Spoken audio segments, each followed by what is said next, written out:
Assalamualaikum warahmatullahi wabarakatuh. Selamat datang kembali di Lais Channel, Learning Arabic and Islamic Studies. Pada video kali ini, kita akan menyaksikan bersama sebuah penjelasan tentang kalimat tasbih. Kalimat tasbih atau yang berbunyi Subhanallah artinya adalah Maha Suci Allah. Kalimat ini biasanya digunakan oleh sebagian orang untuk mengungkapkan sebuah kekaguman. Misalkan saja kalimat Subhanallah keren sekali atau Subhanallah indah sekali. Nah, akan tetapi ternyata oleh sebagian orang yang lain penggunaan kalimat ini sedikit dikritisi. Katanya jangan pakai Subhanallah, tapi pakailah Masya Allah kalau ingin mengungkapkan sebuah kekaguman. Masya Allah, indah sekali. Jadi seakan-akan ada kubu Subhanallah, ada kubu Masya Allah. Nah, kita akan saksikan bagaimana sebenarnya maksud dan juga penggunaan kalimat tasbih ini. Apakah memang harus dipertentangkan dengan Masya Allah? Oke, kita lanjutkan ke next slide. Oke, let's check it out. Oke, seperti biasa, kita akan mengkaji di dalam video ini sesuatu yang berhubungan dengan kalimat tasbih atau subhanallah. Pertama, tentunya kita akan mencari dulu landasan dalilnya. Kemudian yang kedua, perbedaan konteks ucapan. Karena ternyata nanti subhanallah tidak hanya digunakan untuk satu konteks saja, satu situasi saja, tapi ada beberapa konteks.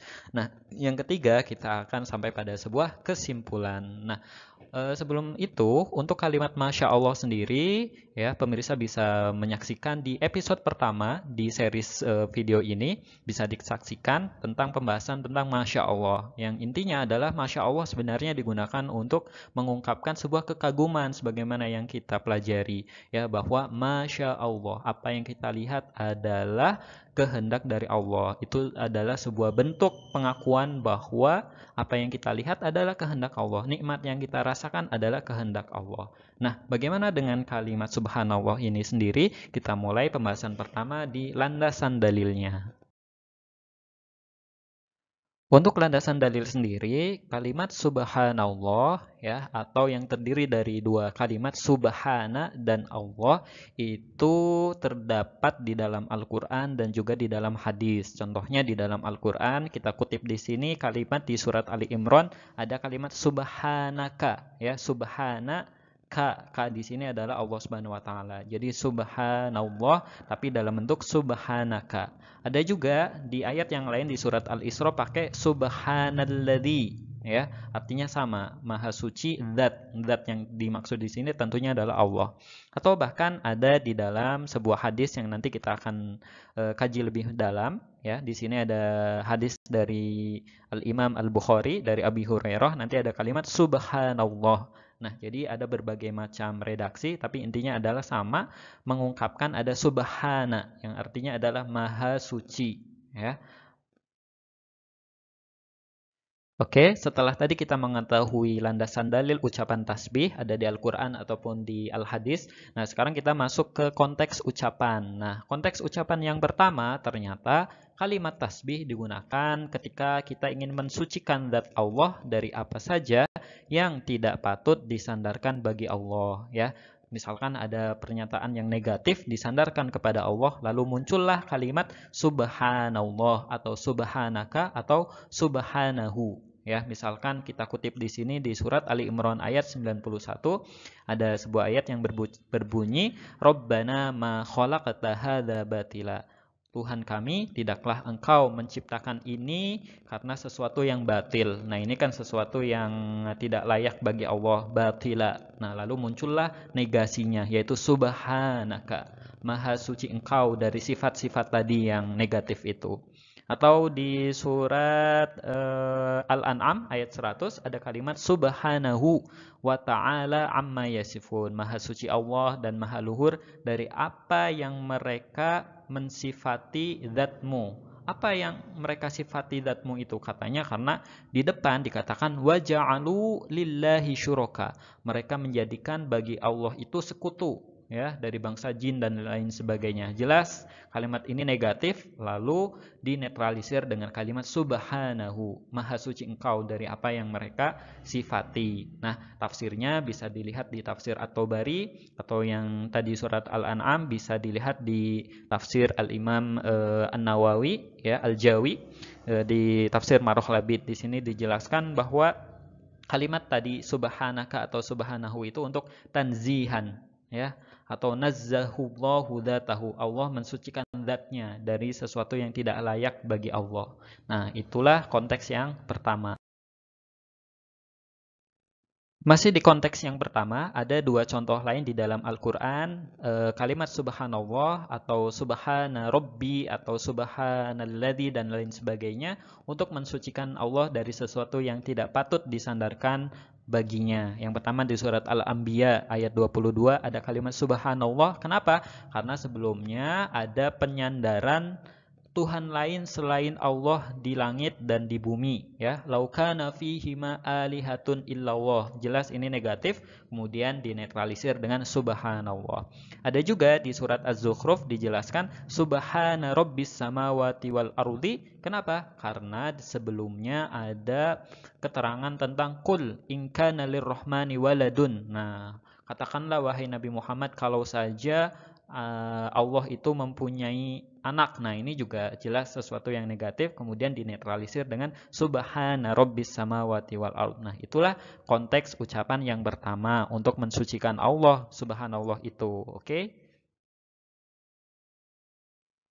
Nah, sekarang kita masuk ke konteks ucapan yang kedua dari kata tasbih itu sendiri. Ternyata kalimat tasbih digunakan dalam konteks takjub, dalam arti kagum terhadap hal atau peristiwa yang luar biasa. Ya, misalkan ada peristiwa di sini dikutip di surat Al-Isra, ada peristiwa Isra dan Mi'raj. Itu kan hal yang luar biasa. Maka digunakan kalimat subhanalladzi. Ya, maha suci zat yang telah mengisrokan hambanya di malam hari. Nah, di sini digunakan kalimat subhana dalam rangka akthar minat tanzih, ya, kata Thohir bin Ashur di sini di kitab tafsirnya At-Tahrir wa Tanwir, musta'malatun fi aktsari minat tanzih. Kalimat subhana tidak hanya digunakan untuk tanzih, ya, wadzalika huwa at-ta'jib minal khabar al-mutahaddats bihi, ya, tapi digunakan juga untuk rasa kagum terhadap sesuatu yang sedang dibicarakan. Nah, itu juga bisa menggunakan kalimat subhana, ya, atau subhanallah boleh, subhanaka boleh, ya. Nah, di sini disunahkan kata beliau, ya, Imam At-Thohir bin Ashur, ayyantuqa al-muta'ammil bitasbihillah. Kalau kita mengucapkan melihat sesuatu yang menakjubkan, kita disunahkan untuk mengucapkan tasbih. Tanzihuhu anil ajzi. Artinya kenapa kita tasbih? Karena kita mensucikan Allah dari ketidakmampuan. Ya, ada Isra dan Mi'raj. Kenapa kita pakai tasbih? Karena Isra Mi'raj itu hal yang luar biasa dan kita mensucikan Allah dari ketidakmampuan untuk melakukan hal yang luar biasa tersebut. Itulah konteks yang kedua. Ya, intinya bahwa konteks kedua kali ini, ya, kalimat tasbih digunakan untuk mengungkapkan sebuah kekaguman terhadap hal yang luar biasa. Ya, atau bahkan Al-Imam Asy'arawi di dalam kitab tafsirnya mengatakan, apabila kamu, wahai manusia, apabila kamu mendengar sesuatu yang luar biasa, janganlah kamu berpaling atau jangan kamu bilang, kenapa ini bisa terjadi? Yaitu mempertanyakan, akan tetapi nazihillah, akan tetapi sucikanlah Allah. Bilang subhanallah, maha suci Allah, ya, yang ciptaannya itu luar biasa, tidak sama dengan ciptaan manusia. Itulah konteks yang kedua dari ucapan subhanallah. Atau bahkan Al-Imam Asy'arawi juga mengutip dua ayat lain yang konteksnya sama. Ada kalimat subhanallah atau subhanalladzi. Yang pertama di surat Yasin, subhanalladzi khalaqal azwaj. Maha suci Allah yang menciptakan hal luar biasa. Apa itu? Al-azwaj, menciptakan sesuatu yang berpasang-pasang. Di sini digunakan kalimat subhanalladzi. Atau kalimat yang kedua, subhanallah di surat Ar-Rum, hina tumsun wa hina tusbihun. Ya, ada penciptaan sore, ada penciptaan pagi, ada siang dan malam, seperti itu, maka digunakan subhanallah. Maha suci Allah yang menciptakan hal semacam itu yang luar biasa. Oke? Nah, konteks yang ketiga ya, masih ada nih konteks lainnya. Pengucapan subhanallah itu digunakan ketika kita heran terhadap sebuah perilaku. Ya, ketika kita heran melihat sebuah perilaku, kita mengucapkan subhanallah itu juga dibolehkan. Sebagaimana di sini ada hadis yang pertama dari Abu Hurairah di Sahih Al-Bukhari dikatakan di sini Rasul mengatakan subhanallah ya Abahirin, subhanallah wahai Abu Hurairah, innal mu'min la yanjus. Seorang mukmin itu tidak najis. Kenapa Rasul bilang seperti itu? Karena sebelumnya Abu Hurairah itu meyakini bahwa kalau ada seorang mukmin ada dalam kondisi hadas besar, sedang junub, maka dia najis. Nah, konsep ini yang membuat heran Rasul sehingga Rasul bilang, wahai Abu Hurairah, subhanallah, innal mu'min la yanjus. Mukmin itu tidaklah najis. Nah, itu juga digunakan kalimat subhanallah. Atau juga di hadis yang kedua, ada di sini Rasul mengatakan kepada seorang perempuan, subhanallah, tatohiri, subhanallah, bersihkanlah. Nah, itu juga dalam konteks Rasul heran terhadap seorang perempuan yang nanya kepada Rasul tentang haid, lalu dia menanyakan bagaimana cara mengecek sudah selesai atau belum haidnya. Nah, kata Rasul, ambillah kapas, lalu bersihkanlah dengan itu. Nah, akan tetapi si perempuan ini belum paham-paham gitu. Sampai Rasul kesal atau Rasul heran gitu dengan ini orang sudah dikasih tahu kok nggak paham-paham. Makanya Rasul bilang subhanallah tatohiri. Ya, subhanallah bersihkan pakai kapas itu. Nah, sampai nanti di akhir fajtabat tuha kata Siti Aisyah yang meriwayatkan hadis ini, sampai aku tarik itu perempuan karena tidak paham-paham apa yang dikatakan Rasul sehingga aku yang langsung mengajari, kata Siti Aisyah. Tapi konteksnya di sini Rasul itu heran terhadap perilaku seorang perempuan yang sudah dikasih kode, sudah dikasih pengajaran tapi belum paham-paham. Nah, itulah konteks yang ketiga bahwa ucapan subhanallah juga bisa digunakan dalam arti kita heran terhadap sebuah perilaku.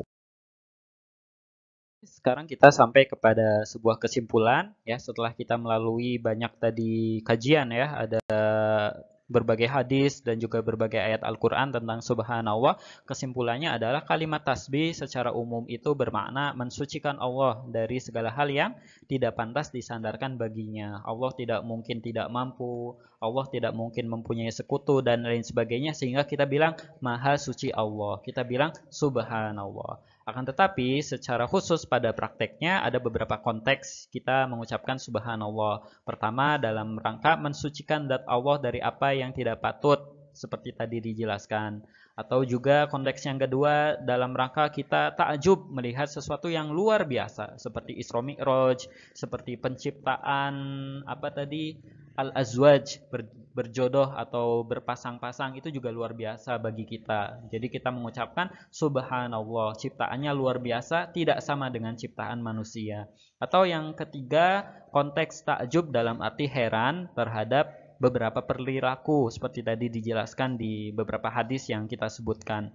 Tapi yang jelas, yang keempat yaitu kalimat dzikir secara umum. Jadi tasbih itu konteksnya adalah digunakan untuk dzikir secara umum baik di siang maupun malam, pagi ataupun sore, sebagaimana di surat Al-Ahzab, ya ayyuhalladzina amanu, wahai orang-orang yang beriman, udzkurullaha dzikron katsira, ingatlah Allah dengan ingat yang banyak, wasabbihuhu, dan bertasbihlah kepadanya bukrata wa asila, pagi dan juga sore hari. Artinya kapan saja kita boleh mengucapkan tasbih ya. Kata Al-Imam Az-Zamakhsyari mengatakan wa aktsiru dzalika bukrata wa asila ay fi kafatil awqat, di setiap waktu. Jadi tidak terbatas kepada konteks-konteks tertentu saja, boleh kapan saja. Ya, itu mengucapkan subhanallah. Seperti kita setelah selesai sholat ya kita subhanallah. Karena memang mutlak kita bisa mengucapkan kapan saja dalam rangka mensucikan Allah dari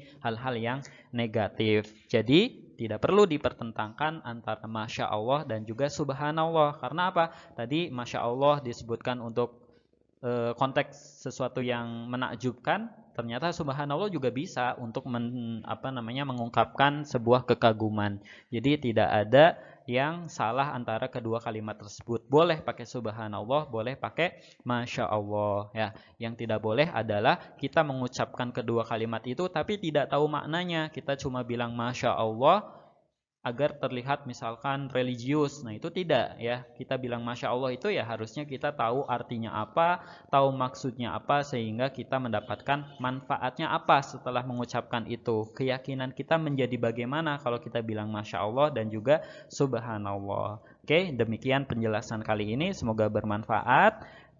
Kalau ada pertanyaan atau ada tambahan atau ada koreksi silahkan disampaikan di kolom komentar. Kurang lebihnya mohon maaf. Jangan lupa share, siapa tahu bermanfaat, atau like dan juga subscribe. Wassalamualaikum warahmatullahi wabarakatuh.